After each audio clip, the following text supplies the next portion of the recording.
अस्सलाम वालेकुम। मेरा नाम मोहम्मद समद भाई। मैं वही मेरा जो घर अभी लड़की के केस में तोड़ दिया गया है भाई।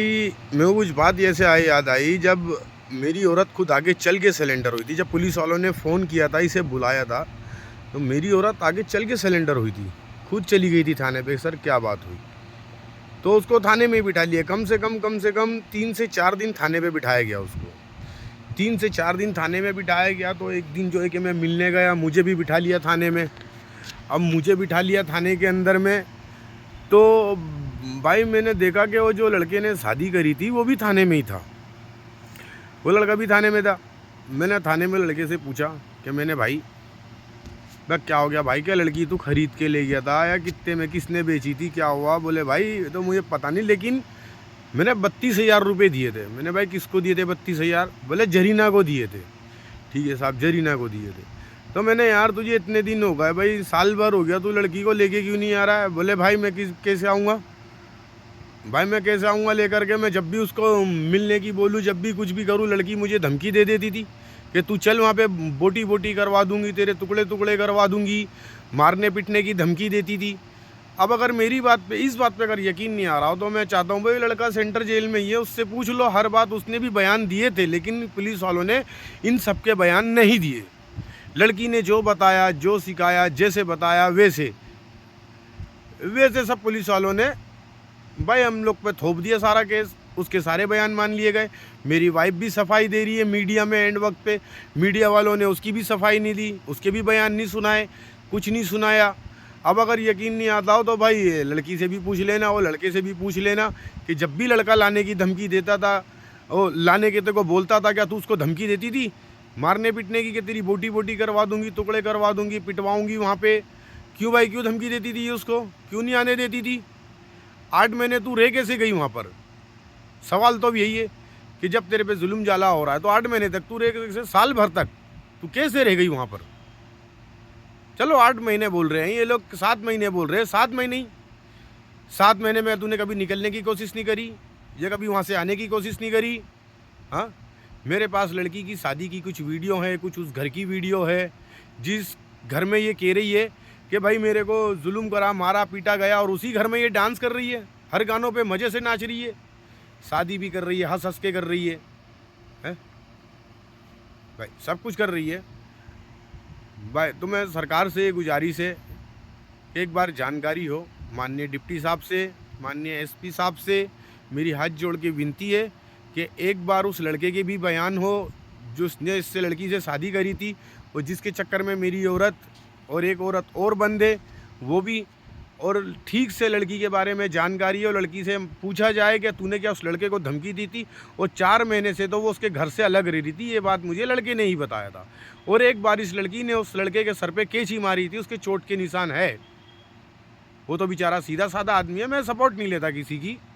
चलो गुनाहगार हैं ये लोग, हैं, हमारा तो घर टूट गया, अब किसी की बात को क्या बताना, क्या किसी का अब रोना, क्या रोना, किसी के आगे क्या रोना? अब टूट गया सो टूट गया साहब। लेकिन मेरा बार बार एक ही सवाल है कि जब गुनाहगार ये है, सब कुछ ये है, इन्हें जेल हो गई भाई, जेल में डाल दिया, तो हमें किस बात की सज़ा मिली? मेरी एक 13 साल की नाबालिग बच्ची है। हाँ, मैंने 2-3 वीडियो पे फ़ोटो भी डाल लगा रखी है मेरी बच्ची की। क्या वो नाबालिग नहीं है? वो तो बहुत छोटी है, मात्र 13 साल की है। वो 13 साल की बच्ची को मैं दर बदर सड़क पे लेके भटक रहा हूँ। सर कल को कुछ हो गया, मैं उसे छोड़ के कहीं काम पे जाऊँ, कहीं जाऊँ, कल को कुछ हो गया तो उस नाबालिग के साथ क्या होगा? मेरे पास तो घर भी नहीं है रहने को, कुछ भी नहीं है। तो ये सर मैं अभी भी हाथ जोड़ के माननीय डिप्टी साहब और एसपी साहब से ये कहना चाहूँगा कि उस लड़की की ठीक से इंक्वायरी होए, लड़की के बाप जो है, लड़की के बाप के ऊपर भी इंक्वायरी होए, सबके ऊपर में पूरी जानकारी करी जाए सर, उसका मेडिकल कराया जाए सर, उसका उम्र का भी। सर अगर वो नाबालिग है इतनी बड़ी लड़की, तो मेरी 13 साल की, मात्र 13 साल की लड़की, वो नाबालिग नहीं है सर, वो बच्ची नहीं है सर। मेरे साथ तो बहुत उल्टा सीधा ही काम हो गया सर। घर तोड़ने समय सुबह 6 बजे हमें थाने में, गंज थाने में बिठा दिया, शाम को 6 बजे छोड़ा साहब, मेरी पूरी फैमिली को। घर तोड़ने से पहले नोटिस आते हैं, एक नोटिस आया था, उस नोटिस का हमने जवाब भी दिया था। हमको तो वकील द्वारा ये बताया गया था कि 2 नोटिस और आएंगे, लेकिन कोई नोटिस नहीं आया। दूसरा कोई नोटिस नहीं आया हमारे पास में, खाली एक ही नोटिस आया था, उसका जवाब दे चुके थे हम लोग। मीडिया में बोल रहे कि इन्होंने कोई जवाब नहीं दिया, कुछ नहीं किया। मेरे पास है नोटिस का कॉपी है मेरे पास में। घर अवैध बता रहे, सर मैंने खरीदा। अगर मेरा घर पूरी पहाड़ी पे अवैध है तो जो पहाड़ी पे और घर बने हुए, क्या ये अवैध नहीं है? और भी इस पहाड़ी पे काम होते हैं, नशे होते हैं, जुए चलते हैं, सब कुछ होता है, नशा बिकता है। हाँ, जाके देखिए ना आप।